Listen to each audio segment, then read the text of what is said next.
Well, depth is being tested all across the league right now, certainly at the quarterback position. Any chatter about Cam Newton at all? Or all teams are like, no, we're going to go through our depth chart. We're going to rely on our depth. That was the plan coming in. That's the plan now. And then that phone, Cam's phone would ring when somebody's plans to rely on their depth, they're going to get upset. That's for sure. So where's Cam in all of this, best you can tell? I haven't heard him mentioned at all. Wow. Which, we don't have a situation where, we have one quarterback that's out for the season, but I think we've seen Taylor Heineke could actually be really good. So, I think I understand and people understand why Cam Newton wasn't the choice there, because Heineke looks like, honestly, as good as Fitzpatrick or maybe even better, at least at first blush. We don't have a situation where, Cam would come in and take over, because all the guys who are out, even Tua, it's more 1 or 2 games, if that. But again, I haven't heard him mention him at all. And even, each time the Patriots signed him, I don't even think they were competing with anybody else. So unless I'm missing it, which is possible, I haven't heard any Cam Newton chatter at all, really. Well, let me give you one name that might not be talked about very much either, because he's out and now he's on the COVID list. Any word on Michael Thomas on when he might return for the Saints? Because it looked like week 1, hey, we don't need him. Week 2, boy, do we miss him. So you could always use can't guard Mike. Any word on his availability sometime soon?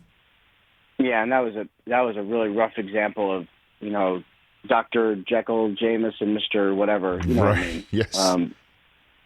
Whatever that is. That's the nightmare scenario for the Saints, is that week in and week out you don't know what Jameis you're going to get. But I would say for Michael Thomas, I believe that he's got a good shot to be out there week 7. And I think if I remember correctly, they have a bye either week 5 or 6. So I think week he's 5. supposed to miss. Yep. Okay. So then I think he's supposed to miss 5 games, not 6 games, which, is not ideal, but it's a situation. I was thinking the same thing with Bradley Chubb yesterday, because, Chubb had ankle surgery. It's so bad to see a great player out there and not look like himself. And last year, Michael Thomas did not look like himself, just like Chubb didn't look like himself last week. So he had surgery. He fixed it. I'm sure he is, as he tends to be, extremely, extremely angry and motivated in a way that few players can get. So my guess is when you see Michael Thomas, you will see a very good version of him.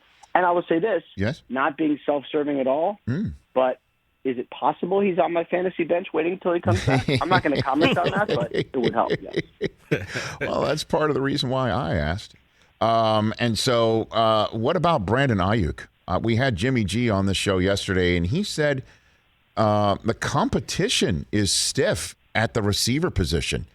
So he's kind of saying the same thing that the coach is saying, which should not surprise anybody that a quarterback is echoing what a coach is saying for whatever reason.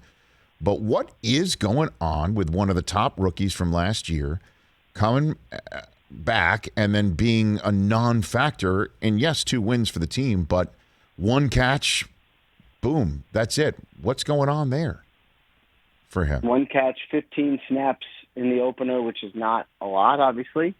I think Kyle said it kind of plainly, and he sort of tends to do this, just say what he's thinking, but I think they need more consistency. And week 1 felt to me like a wake-up call where just something wasn't right and they needed more from him, and you hope he responds. These are human beings, right? So sometimes maybe they fall off, or maybe they're not as consistent as they should be, or, maybe just, I'm not saying this is specifically him, but maybe the effort isn't what you want.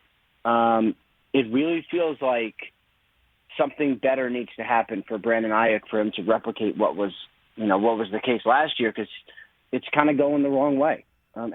He's so talented, right, and such a unique player that I'm sure he can turn it around. But there's no free passes, and it's pretty clear he's not getting one. So I think he needs to, kind of pick it up a little bit. And Kyle Shanahan was pretty plain in saying so. Hey, you watched all the way to the end. Thanks for that. Watch more right here.